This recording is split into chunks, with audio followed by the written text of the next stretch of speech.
صلوا على النبي محمد.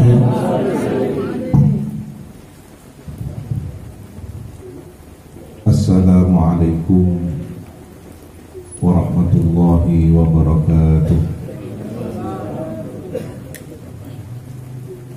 Bismillahi masyaallah, la yasuqul khaira illallah.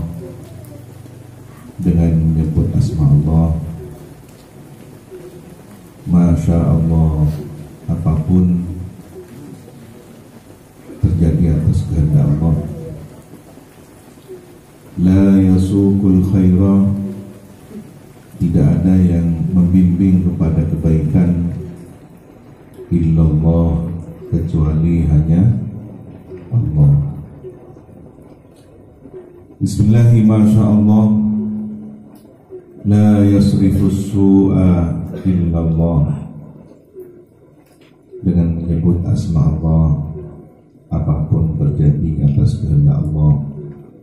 La yasrifus su'a, tidak ada yang memalingkan dari keburukan illallah, kecuali hanya Allah. Bismillahi masyaallah, ma kana min ni'matin fa minallah. Dengan menyebut asma Allah, apapun terjadi atas kehendak Allah. Ma kana min nikmatin, suatu kenikmatan apapun bentuknya, semisal nikmat iman, nikmat Islam, sehat walafiat, dan lain sebagainya, faminallah, adalah anugerah dari Allah. Bismillahirrahmanirrahim, la hawla wa la quwwata illa billah. Dengan menyebut asma Allah, apapun atas kehendak Allah. La hawla, tidak ada upaya, wa la quwwata, dan tidak ada kekuatan, illa billah, kecuali dengan pertolongan Allah.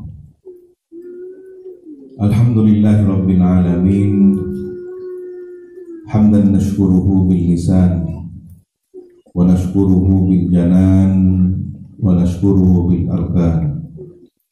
Kita bersyukur, memuji Allah Subhanahu wa ta'ala, syukur dengan lisan, bersyukur dengan hati, keyakinan, serta bersyukur dengan amal perbuatan. 3 syarat seorang hamba dikatakan paripurna bersyukur pada Allah Tuhan semesta alam. Allahumma salli ala Sayyidina Muhammadin al-Fatih lima ughliq wal khatim lima sabaq, nasiril haqqi bil haqq wal hadi ila siratikal mustaqim, wa ala alihi wa sahbihi haqqa qadrihi wa miqdarihi al-azim. Amma ba'du.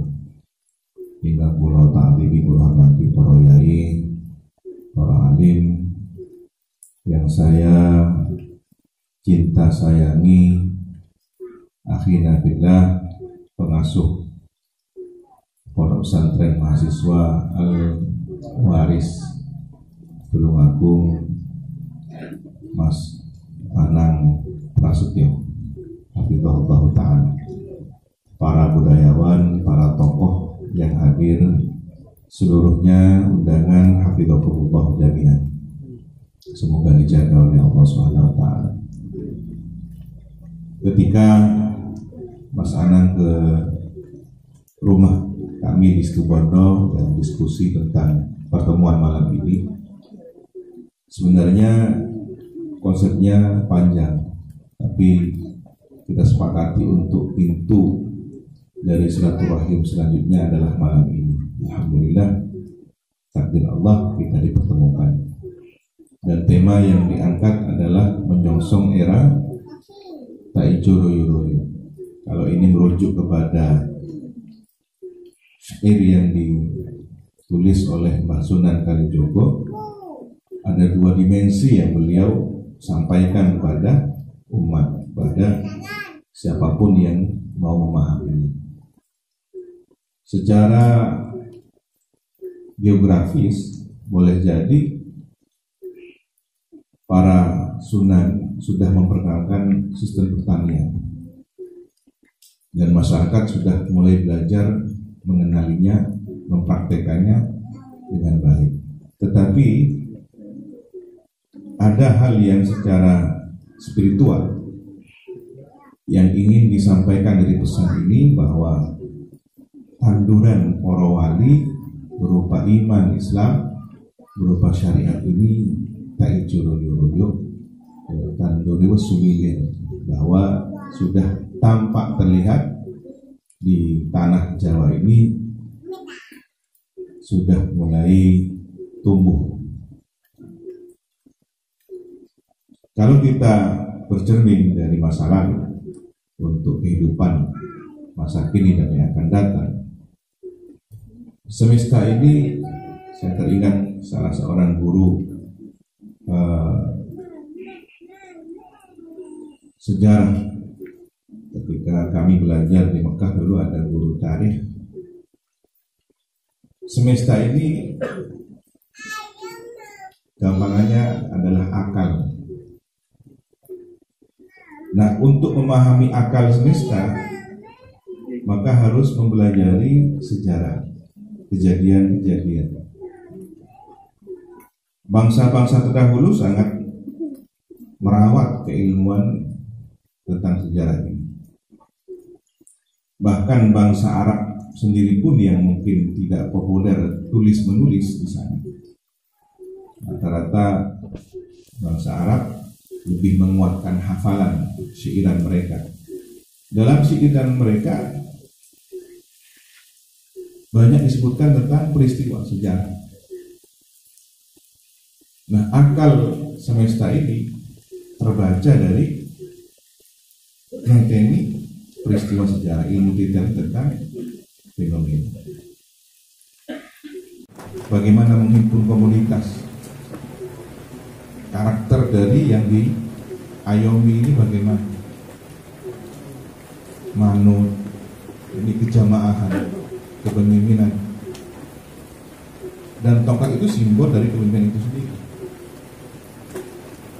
Suatu saat bisa untuk menopang diri, untuk melompat, untuk menggamit dedaunan. Jadi kepemimpinan ini untuk kebutuhan ekonomi selain makna dari kepemimpinan itu sendiri. Nah, simbol ini yang mulai hilang. Simbol ini yang mulai hilang.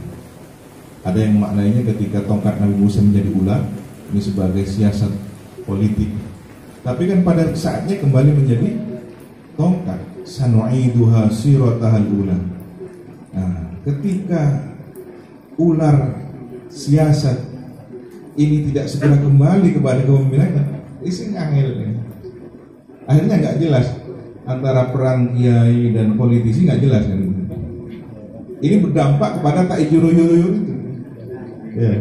Bagaimana kemudian sawah bisa diladeni menjadi kekuatan bangsa. Akhirnya kita kalah sama Jepang. Jepang itu berapa petak dia punya sawah, tapi desain kemajuan teknologi pertaniannya luar biasa.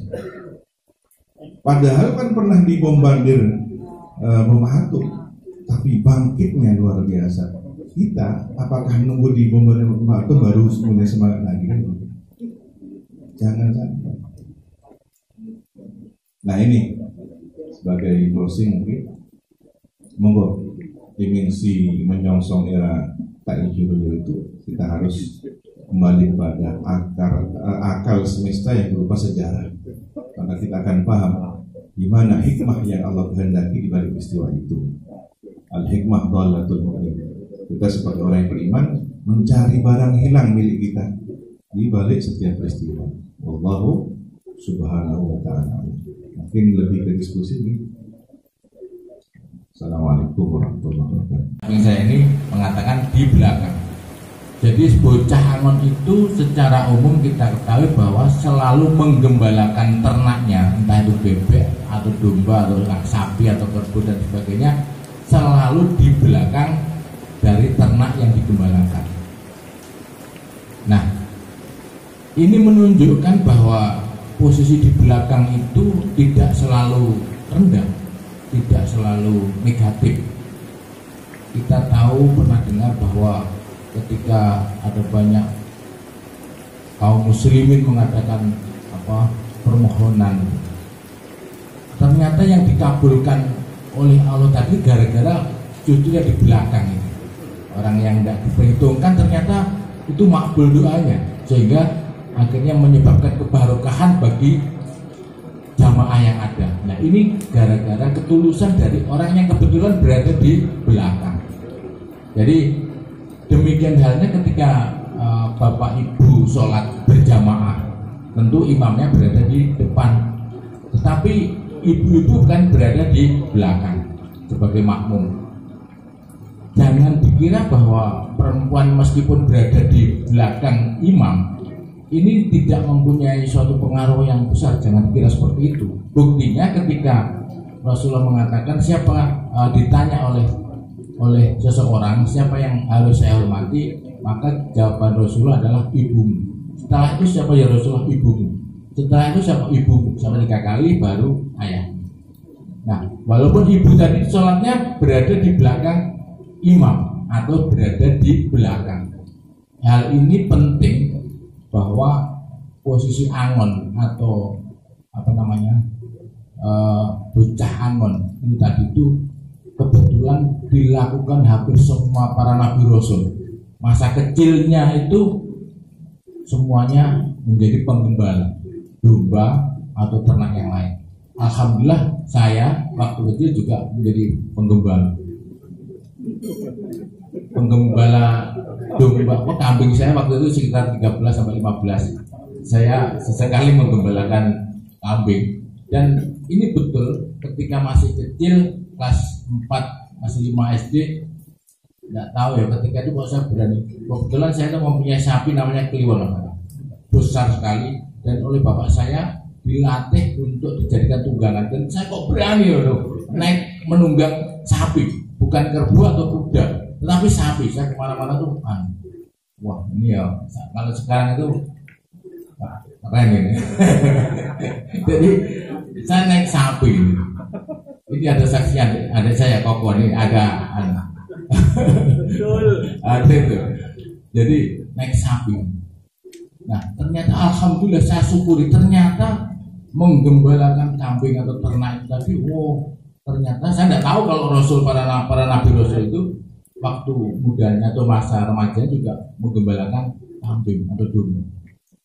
Nah kembali ke tema pada malam hari ini tadi sudah banyak disampaikan, saya hanya nambah saja.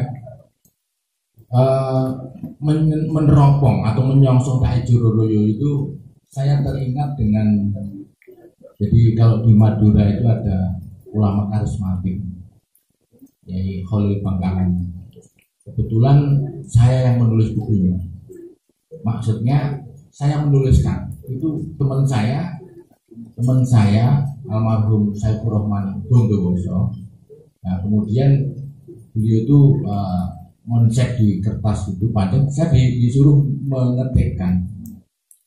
Saya belum berani menulis buku saya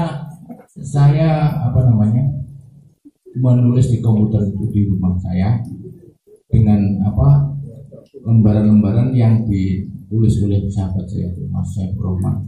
Kemudian ketika saya mengetik itu tadi itu, mohon maaf ya, di layar itu ada muncul sosok beliau ini. Ya Allah saya.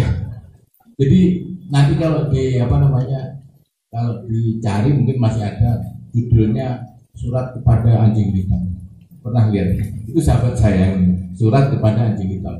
Dicarikan penerbit kemana-mana, tidak mau. Ternyata maunya Pustaka Ciganjur, lingkaran guru pustaka. Nggak tahunya gitu. Nah, yang ingin saya ceritakan dari Kiai Khalil Bangkalan itu, beliau itu ternyata memiliki beberapa murid. Sebut saja ini 4 tokoh yang terkenal, yaitu yang pertama Bung Karno. Bung Karno itu ya entah berguru atau bersilaturahmi pada Kiai Khalil Bangkalan. Kemudian singkat cerita, Bung Karno itu kalau bahasa di sini Pak Tono disuruh, mohon maaf disuruh masak itu diludahi. Nah setelah itu barokahnya dari sebulannya kayak Khalil Bangkalan itu, Bung Karno kemudian menjadi orator ulung. Bung Karno menjadi orator ulung, suruh makan. Ini barokah doanya dari Khalil. Nah yang kedua, jadi era untuk era itu kan sebulan dari Khalil Bangkalan. Yang kedua itu ada murid yang kedua namanya Kyai Romli Jombang. Nah ini nanti merujuk pada jenis benda yang dikasihkan oleh Kyai Khalil pada murid-muridnya. Kalau Bung Karno tadi diludahi, kemudian yang kedua ini Kyai Romli Jombang itu dikasih pisang. Pohon pisang itu berada di luar rumah. Kemudian ini merupakan buahnya nanti merupakan makanan untuk jasmani, untuk dimakan. Artinya ini makanan jasmani. Tidak tahunya bahwa Kyai Romli Jombang itu kemudian ya singkat kita ini berhubungan dengan presiden yang kedua saat itu. Jadi Bung Karno terus kemudian Pak Harto ada hubungan kedekatan itu. Nah yang ketiga itu Kiai Hasyim Asy'ari yang notabene pendiri NU oleh Kiai Khalil Bangkalan dikasih apa? Kitab. Nah kalau tadi pohon pisang itu berada di luar rumah, sekarang kalau kitab itu sudah berada di dalam rumah. Dan kitab ini harus dibaca. Jadi sudah ditaruh di dalam rumah, tapi kitabnya harus dibaca. Nah maka ada yang mengatakan ketika Gus Dur jatuh itu, nah Gus Dur itu kan mewarisi dari kitab. Semestinya kitab itu harus dibaca. Nah, saya waktu itu di Jakarta ya itu Gus Dur. Sajane hanya satu permasalahannya. Saatnya Gus Dur saat itu tidak memberikan pernyataan-pernyataan yang keluar, ya tidak akan didemo. Makanya begitu nih. Katanya mestinya dibaca dulu gitu loh. Fenomenanya masalah itu hanya itu. Jadi karena pernyataannya membuat estikan bahasanya. Nah itu yang ketiga. Jadi Gus Dur itu mewarisi kitab. Yang selanjutnya kitab itu juga akhirnya melahirkan pondok pesantren di Jawa dan sebagainya. Nah yang keempat tadi pohon pisang, Kyai Romli, kemudian Kiai Hasyim Asy'ari berupa kitab. Yang berikutnya adalah Kiai Abah Syahid Jombang. Abah Syahid itu kakeknya Cak Nun. Ini dikasih cincin. Cincin itu sudah menyatu dengan orangnya. Konon begitu Pak Tukang. Jadi kalau pisang makanan rohani untuk kebutuhan perut, kalau kitab itu untuk dibaca sudah di dalam rumah tapi dibaca. Tetapi kalau cincin ini sudah menyatu dengan anggota tubuh kita. Jadi Abah Syahid itu rupanya dikasih cincin yang artinya sudah menyatu dengan fisiknya. Walau alam ini saya ngotak-ngatik dari meneropong era Tai Jororo. Apakah ini kan belum era cincin. Kalau era untuk tadi Bung Karno sudah, kemudian era pisang sudah, kemudian era kitab sudah. Nah, kapankah era cincin kan gitu? Walau alam. Kapankah era cincin? Walau alam. Nah, karena ini belum menyongsong itu berarti kan ke depan. Sesuatu yang ke depan ini belum terjadi. Nah ini saya kaitkan pula dengan pandangan pujangga Jawa kita Ki Ronggo Warsito. Kok sudah menyebutkan itu walaupun ini belum terjadi saat itu. Contoh misalnya ada gambaran 7 perspektif kepemimpinan yang disampaikan oleh Ki Ronggo Warsito. Nah ini juga sinkron dengan pandangan Ki Jongko Joyoboyo. Loh kok ada kemiripannya ya gitu. Jadi Ki Ronggo Warsito maupun Joyoboyo, Prabu Joyoboyo itu menyatakan gambaran 7 kepemimpinan. Yang pertama adalah nanti mohon dihubungkan dengan presiden kita, mulai dari Bung Karno, Pak Harto, kemudian B.J. Habibie, Gus Dur dan seterusnya sampai sekarang. Yang pertama Satrio Inunjoro Murwo Kuncoro. Jadi artinya kalau yang Situbondo atau Madura kira-kira itu, mohon maaf, bahasa Jawa itu kira-kira paham apa ya? Sebagian paham. Jadi kan belum semuanya kan, mohon maaf. Jadi Satrio Inunjoro Murwo Kuncoro. Jadi seorang pemimpin yang bolak-balik di penjara, tapi namanya harus ke permukaan internasional. Satrio Kinunjoro 12 tahun di penjara, Bung Karno itu. Satrio Kinunjoro Murwo Kuncoro, tapi namanya Harun dunia internasional. Yang kedua, Satrio Mukti Wibowo Sampar Kesandung. Ini kan sudah jelas ini. Satrio Mukti itu kaya, Wibowo itu berwibawa. Kesampar Kesandung. Yang ketiga, Satrio Jinumput Sumelo Atur. Jinumput itu hanya ambil diposisikan gitu aja. Sumelo Atur itu demo atau protes. Maka pada masa kepemimpinan Pak Habibie itu demo itu paling banyak sampai sekarang. Tidak ada demo yang melebihi saat itu. Menurut ini data demo. Karena apa? Keran demokrasi dibuka saat itu. Keran demokrasi dibuka saat itu dibuka. Sebelumnya tertutup, setelah dibuka, luar biasa. Perubahan-perubahan udah karu-karuan. Jadi keran demokratisasi dibuka. Era Pak Habibie. Selanjutnya Satrio Piningit Abong Tuwo. Artinya saat itu saya berada di Jakarta. Satrio Piningit itu artinya yang pertama Gus Dur memang tidak bisa melihat, mohon maaf. Yang kedua, Piningit itu artinya yang kedua menjadi capres alternatif. Saat itu Gus Dur bukan menjadi capres utama, hanya capres alternatif. Yang utama adalah saat itu siapa? Ada ingat? Lah, era Gus Dur itu ya, presiden capres yang utama itu B.J. Habibie dan Mbak Mega. Capres calon presiden yang utama itu ya, Gus Dur hanya capres alternatif saat itu. Maka kalau kemudian ada julukan Satrio Piningit itu ada dua. Mohon maaf, yang pertama tidak bisa melihat. Yang kedua, Piningit itu presiden calon presiden alternatif, bukan calon presiden utama gitu. Yang utama, hampir perang saat itu, kubu Islam dan kubu Merah. Waktu B.J. Habibie dan Mbak Mega saat itu di Jakarta sangat genting waktu itu. Dan kemudian akhirnya sepakat ya, itu baru Amin Rais yang melopori poros tengah itu. Iya, poros tengah ini menjadi penyeimbang, mendamaikan ya, makanya. Waktu kalau ini bahaya udahlah ini aja poros tengah. Jadi Gus Dur menjadi calon presiden alternatif yang kemudian akhirnya menjadi presiden. Itu gambarannya seperti itu.